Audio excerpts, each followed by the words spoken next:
Imagine living in a world where, like, just the color of your skin could, like, actually determine where you could live, and the quality of your education, or even, like, how long you were going to live. Yeah. You know? Yeah. And that wasn't, ancient history or anything. This was the America that Fred Hampton was born into in 1948.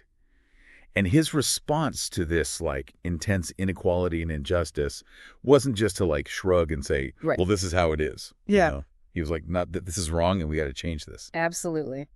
Welcome to the Deep Dive, where we take a close look at stories and ideas that still matter today. Yeah. And today we're diving deep into the life and the impact of Fred Hampton. Right. We've got a bunch of different accounts of his journey, and we're going to use those to really try and figure out why his story still resonates so strongly, even today.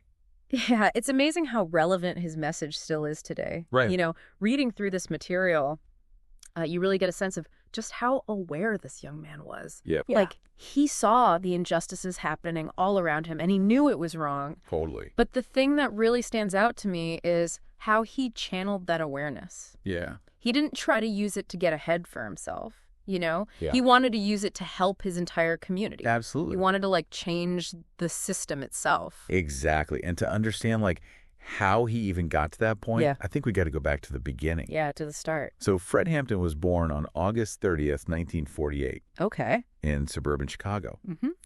And on paper, he had a lot going for him, you know? Right. He was a good student. A gifted student, absolutely. He was a talented athlete. Mm-hmm.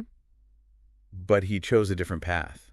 You know, he decided that he was going to dedicate his life to fighting for something bigger than himself. It's really remarkable when you think about it. It is. It makes you wonder, like, what makes someone decide to do that, you know? Yeah. What makes someone make that kind of commitment? Right. Like, what makes someone say, you know, I'm not going to just focus on myself. I'm going to focus on, like, the collective. It's a big question, you know? And I think to really grasp it, we need to consider the historical context. Okay. Yeah. I mean, this was the era of the civil rights movement. Yeah. You know, people were actively challenging segregation and discrimination. Of course. But despite all the progress, there was still so much inequality in America. Like in housing, employment, the legal system, it was everywhere. Yeah. And for someone like Hampton, who saw these things happening every day, it must have felt incredibly urgent. Like the system itself needed to change. Yeah. And it had to happen now. Totally. So he starts to get involved, you know, pretty early on, actually. Oh, yeah. Yeah. At 17, he joined the NAACP. Wow. Okay. So that. But he wasn't just like a member, you know, paying his dues. Right. He was organizing walkouts. He was pushing for them to hire Black teachers and administrators at his school. That's incredible at 17. It's amazing. It seems like this was a really important time for him. Like he was getting his first real taste of what collective action could achieve. Yeah. That early experience with the NAACP was huge for him, I think. Right. It shows that he already understood how these systems worked. Yeah. And that he wasn't afraid to challenge them. Yeah. And it also shows how he was learning how to bring people together to fight for change. Absolutely. So as he gets older, it seems like this ability to communicate his vision becomes like a major factor in his success. Oh, absolutely. Like people who knew him, they describe him as just like a captivating speaker. Oh, yeah. Yeah, one account I read even compares his speaking style to like a modern day rapper. Wow, okay. With like this staccato rhythm to his words. So he was really like a dynamic speaker. Oh, totally. You could just imagine how powerful his speeches must have been. Yeah, I bet he was incredibly charismatic. Oh, yeah, for sure. And his message was so clear and direct. What was it? He'd say, we're going to fight racism with solidarity. Wow. And that wasn't just like a slogan. It was like the core of his entire strategy. Interesting. Like he understood that fighting racial injustice wasn't something one group could do on their own. That makes sense. He knew that everyone had to come together. So this idea of solidarity was really central for him. Oh, absolutely. It was like the foundation for everything he did. And that really comes through in his work with the Rainbow Coalition. Right. I mean, think about it. It's amazing. You've got the Black Panthers, a revolutionary Black Power organization, joining forces with the Young Lords. Who were they? They were a group advocating for Puerto Rican self-determination. Okay. And then you've got the Young Patriots. Okay. Who were poor white Southerners. Wow.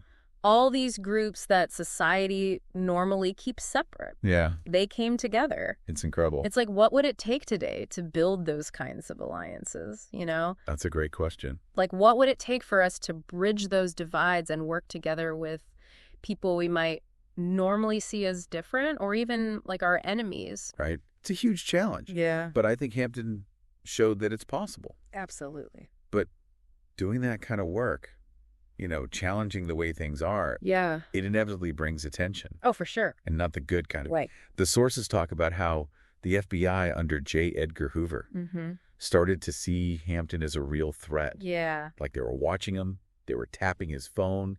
They even had people infiltrating his organization. It's pretty scary stuff. It is. You can imagine how stressful and paranoid that must have been. Oh, yeah. To be constantly under suspicion like that. Yeah, and knowing that the most powerful law enforcement agency in the country right. is like actively trying to undermine you. I mean, the fact that the FBI was so focused on Hampton just shows how powerful his message was. Right. And especially his ability to unite all these different groups. Yeah. I mean, the government back then, they saw that kind of cross-racial organizing as a huge threat. Oh, yeah. They thought it would destabilize society. Right. They even had these programs like COINTELPRO specifically designed to disrupt these kinds of movements. Wow. Yeah, it was a really dark chapter in American history. So all of this is going on, and then tragedy strikes. What happened? December 1969. Yeah. It was a pre-dawn raid on his apartment. Oh, no. And he was assassinated. He was killed? Yeah, he was only 21 years old. That's awful. It's heartbreaking. It's just a reminder of the risks people take when they stand up for what they believe in. And the lengths that those in power will go to silence those who challenge them. Exactly. But even though his life was cut tragically short, yeah, Hampton's death actually seemed to energize the movement even more. Really? Yeah, it became this rallying cry for people fighting for civil rights and social justice. That's powerful. That's like his sacrifice gave the movement even more momentum. So even in death, he was still making a difference. Exactly. And when we look beyond the tragic circumstances of his death, right, it's clear that Hampton accomplished so much in his short life. He believed in the power of unity. He had this unwavering commitment to justice. Yeah. And he inspired everyday people to get involved in the fight for change. He was an incredible organizer. He was. And those are lessons that are still so relevant today. Absolutely. Especially now with all the challenges we're facing. Like what? Like racial injustice. Yeah. And economic inequality and political division. Yeah. It's like Hampton's vision of bringing people together is more important now than ever. I agree. Like, if he were alive today, what do you think his priorities would be? That's a good question.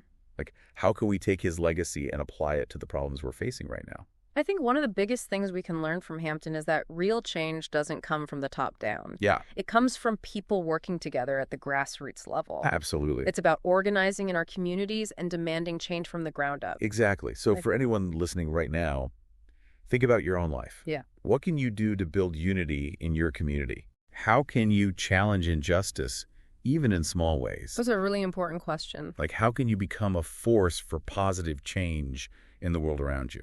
I think even small acts of solidarity can make a difference. I agree. Like reaching out to people who are different from us, listening to their experiences, finding common ground. Those are all ways to honor Hampton's legacy. Absolutely. Ultimately, Fred Hampton's life was cut tragically short. Yeah. But it serves as a powerful example of what one person can achieve. He had this unwavering conviction and the courage to act on it. Yeah. And he inspired countless others to fight for a better world. He really showed us the power of collective action. He did.